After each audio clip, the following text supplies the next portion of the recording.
Ќе дадам јас во моето предавање еден краток осврт за една алтернативна можност за превенција од заразни болести, што не значи дека не постојат и други методи, но јас лично не ги знам и не можам да ви ги пренесам. Но пред да почнам, сакам да кажам дека не остварувам профит од лекување со хомеопатија или од продажба со хомеопатски лекови. Ова го кажувам за да не бидам погрешно сватена дека сега ги напаѓаме вакцините не се добри за да продаваме нешто друго што го декларираме како подобро. Но ќе се обидам во неколку слайдови да ви кажам дека постои нешто друго што се вика хомеопрофилакса и кое што 200 години се користи во светот. За жал, кај нас нема многу познавање за овој начин на профилакса. Нема зошто е потребен, веќе е јасно зошто е потребен да имаме алтернативен избор. Ова е една брошура од Институтот за јавно здравје, каде што вика вакцинацијата е единствена успешна превентивна мерка. Па јас ќе се обидам со неколку збора да докажам дека не е единствена. Значи, што е хомеопатија? Тоа е медицински систем оформен пред 200 години од германскиот доктор Семуел Ханеман.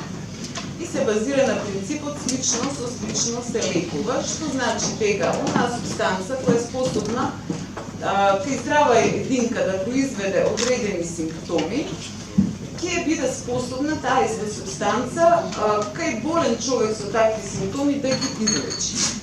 Еве ќе ви кажам еден прост пример. Кога тровиме дома кромик за да направиме манџа, нас ни излечат лути солзи, така.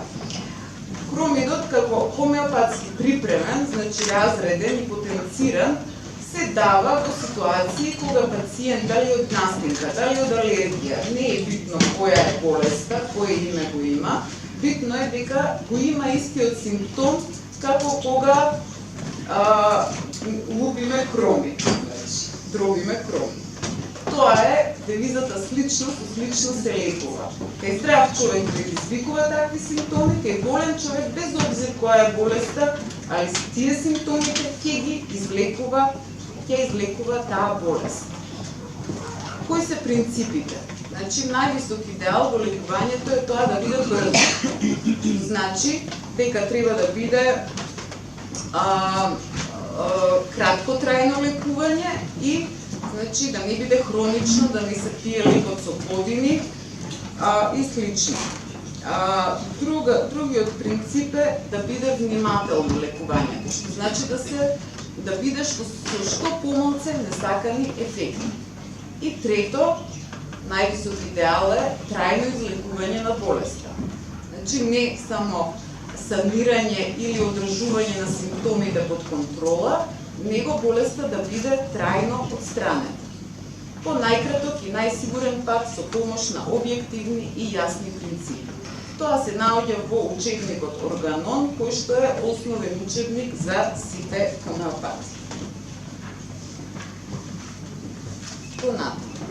Еден краток осврт ќе направам споредба на алопатија верзус хомеопатија. Алопатија е нашава конвенционална медицина. Значи, алопатијата го зема во центарот на своето внимание болеста, односно органот. И тоа е еден парцијален пристап. Па затоа имаме кардиолози, нефролози и така натаму, значи различни специјалности на болести и секој специјалист се бави само со тој орган за што е специјализиран.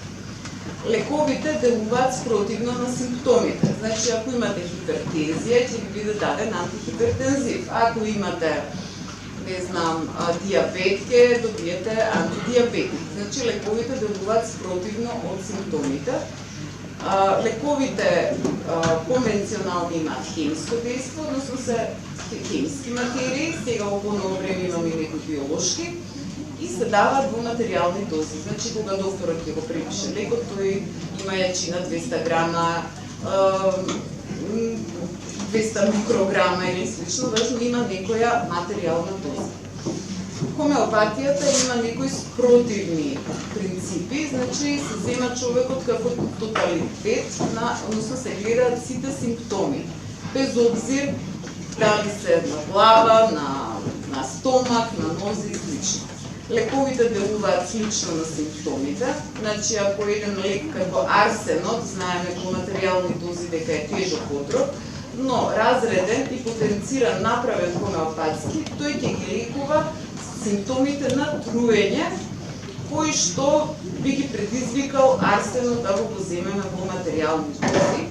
Има електромагнетно дејство, самиот лек, значи во лекот нема материјални дози, но има енергијата од лековитата субстанца, значи имаме енергетски дози. Што се однесува до борбата против инфекциите, исто има спротиставеност помеѓу стандардната медицина и хомеопатијата. Значи целта на хомеопатијата е да ја зајакне да го зајакне имуниот одговор на организмот, додека целта на алопатијата, односно на конвенционалната медицина, е да го идентификува организмот, значи да каже ова е, не знам, хеликобактер пилори и да препише лек кој што ќе се уништи таа бактерија или тој вирус. Хомеопатијата значи не прави единствено само разредување, а тоа разредување се прави кога се зема од матрична тинктура, да речеме 1 мл, па се меша со 100 мл вода, па од тоа пак 1 мл се зема, па се меша со уште 100 мл вода и така се прави многу пати, па да кажеме во едно потенцирање, јачината на лекот се гледа према тоа колку пати е разреден, односно колку повеќе пати е разреден лекот, тој е толку појак. Меѓу разредувањата се врши и потенцирање, што значи дека енергијата од лекот навлегува во водата и де факто лекот кој што ќе го прими пациентот нема несакани дејства, затоа што нема во него материјални субстанции, него само енергија. Хомеопатските лекови се прават од различни, значи потеклото им е различно. Може да биде од животинско потекло, апис, например, е лек што се прави од пчела и е многу добар при ситуации кога ќе ве касне пчела или сите отоци кои што личат на каснатица од пчела, не мора да е од пчела касна. Може да бидат од растително потекло, например, атроба белатона е еден лек што се дава за температура висока кај деца, затоа што ако некој по пешка изеде белатона, односно ќе доживее висока температура. Може да бидат од минерално потекло, а она што нас не интересира денес се продукти на болести. Значи, хомеопатите прават лекови од ткива, односно продукти на болести и тие лекови ги нарекуваме нозоли. Па така имаме туберкулинум, кој што се прави од продуктот на туберкулоза, псоринум, карцинозинум и например, имаме и морбилинум. Имаме и од стрептококин, например, од стрептокока направен и слично.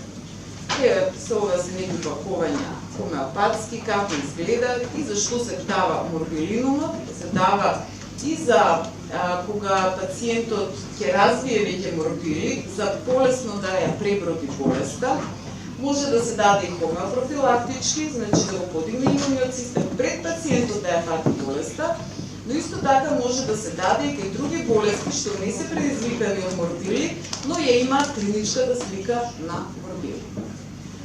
Хомеопатијата денес е развиена во светот. Се темели на органско производство со стандардизирани процедури. Како се сее, например, кога станува збор за растенија. Во кое време треба да се насади растението, во кое време треба да се набере, не смее да биде третирано со пестициди. Потоа постојат технолошки стандардизирани процедури и специализирани аптеки. Зошто хомеопатија? Затоа што е важен дел од здравствениот систем на многу големи и развиени земји, вклучувајќи ги повеќето држави од Западна Европа. Значи, постојат најмалку 70 болници во Германија, Франција, Австрија, Швајцарија, Шведска, Италија, Шпанија и Велика Британија, кои што работат на принципите на хомеопатијата. Исто така, во 42 европски нации докторите практикуваат хомеопатија. Не сите, но дел од нив. И вршени се доста компаративни студии за ефикасноста на хомеопатијата и нејзината интеграција во здравствениот систем резултирала со подобри исходи за пациентите и подобра безбедност. Еве едно само чисто да видите дека годишно околу 40 милиони граѓани во Европската унија користат хомеопатија. Например, во Франција 77% од французите користат хомеопатија. Например, во Шпанија 82%. Пред 8 години швајцарската влада излезе со резултати од една нивна долгогодишна студија, 6-годишна студија, каде што испитуваше ефикасноста и безбедноста на хомеопатијата. Резултатите беа дека хомеопатијата е ефективна, безбедна и економски исплатлива.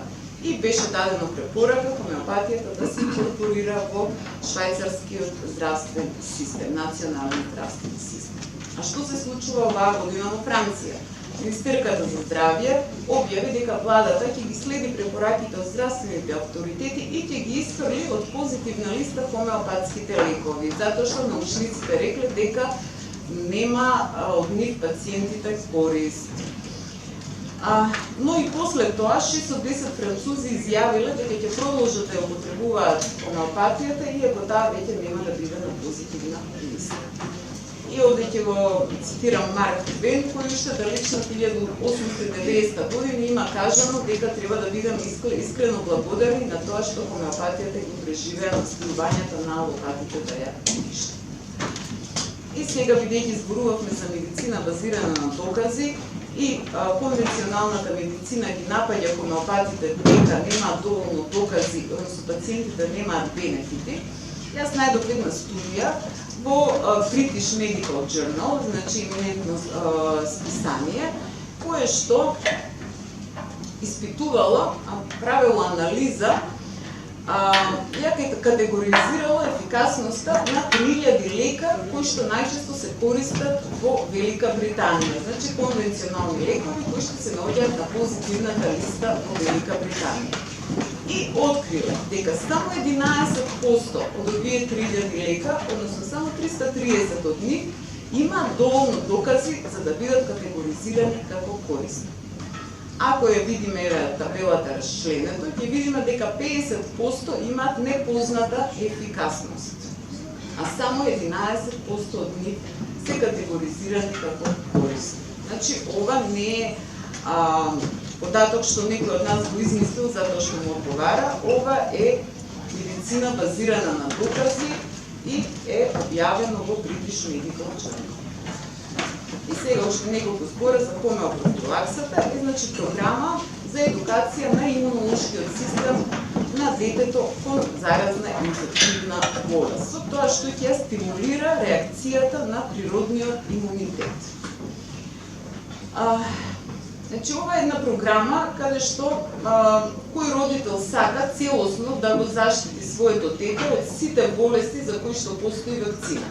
Јас конкретно свесна сум за оваа хомеопрофилакса, ама не сум ја дала на своите деца. Зошто? Затоа што сметам дека е корисно моите деца да ги прележат детските болести. Но доколку дојде ситуација, нели, да се појави епидемија на некоја тешка болест, тогаш би размислила за таа тешка болест да му дадам на моето дете хомеопрофилакса. И нормално, како за ниеден друг метод на превенција или на третман, не можеме да кажеме дека е 100% ефикасна хомеопатија. Но кои се бенефити? Хомеопатските лекови се безбедни и нетоксични, тоа кажавме како се припрема, значи нема материјални дози и пациентот не доживува несакани ефекти. Кога се дава хомеопрофилакса, една болест се дава во дадено време, значи не 5 нозози во исто време, како во една вакцина што има 5 причинители во една вакцина, него се завршува со циклусот со една болест, па се продолжува со друга, значи му се дава време на организмот соодветно да се да го изгради својот имунитет. Лесно се администрира, што значи болеста се воведува кога хомеопатската течност, таа водичка што ја даваме, или палетите што се направени од шеќер, ги допираат мембраните на слузницата во устата, значи на ист начин како што мајката природа ја воведува болеста, значи не преку игла. Заснована е на 200 години медицинска пракса и истражување и што е многу битно, родителите се на возачкото седиште, односно хомеопрофилаксата е идеална програма за родители кои што поставуваат многу прашања, се интересираат и сакаат да изберат што сметаат дека е најдобро за својот дете.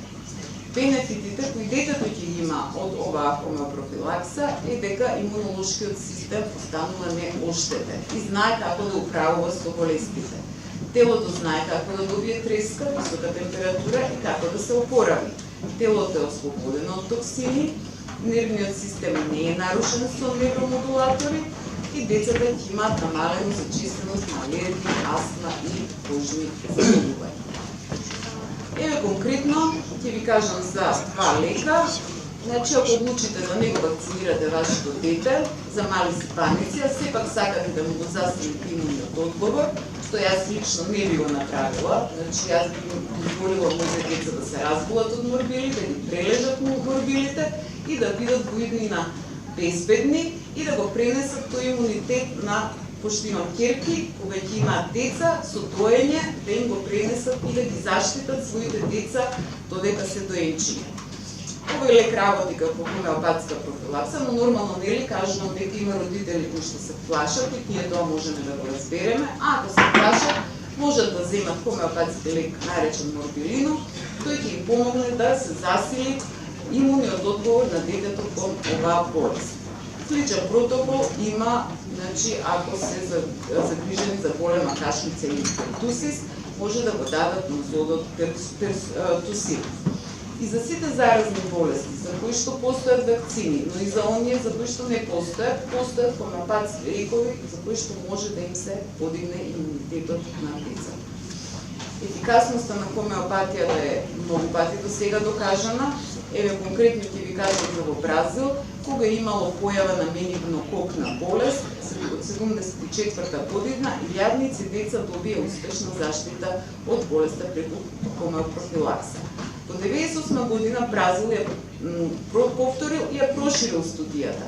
И со оваа студија успеале да докажат во Бразил дека обезбедува заштита од болеста над 90%, наспроти 63% од вакцини. Конкретно еве за дифтерија успеано е дури и со лабораториски експерименти да се докаже, 3 пати се повторувани овие лабораториски експерименти, дека после давање на лек специфичен хомеопатски против дифтерија кај децата со тест е докажано дека имаат присуство на антитела на дифтерија. Кај инфлуенца и инфекции на респираторен тракт правени се исто испитувања, значи споредувани се вакцинирани против грип и пациенти кои што примале хомеопрофилакса против грип, од тие што биле вакцинирани, 20% заболеле од грип, тие што биле третирани хомеопатски, само 6% се заразиле со грип. И еве, ајде да не многу должам, да побрзам и за полиомиелитисот. Уште 1800 година 5000 деца се третирани со хомеопрофилакса, ниту едно не развило полио.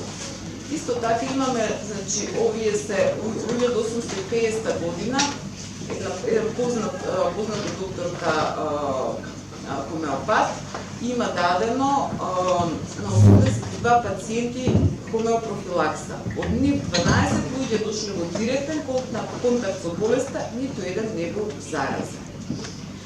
Во 56 година имунизирани се со хомеопрофилакса 6000 деца и не е пријавен ниту еден случај на детска парализа. 57 година тешка епидемија на полиомиелитис се случило во Буенос Ајрес.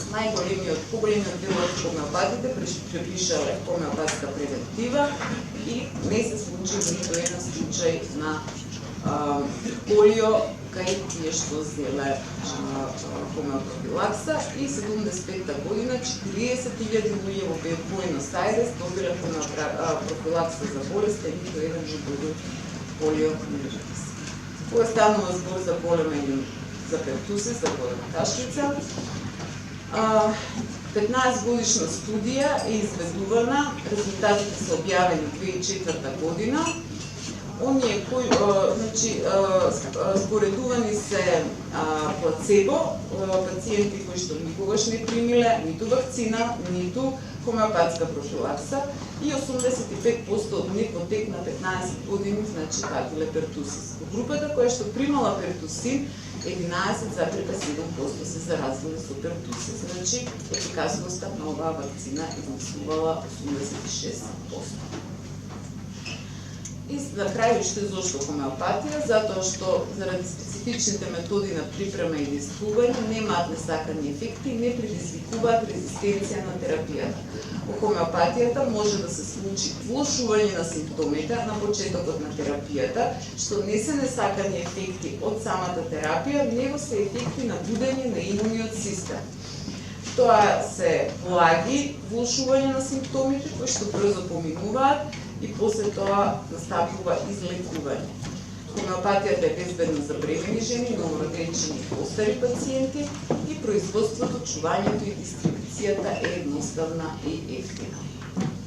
Ви благодарам.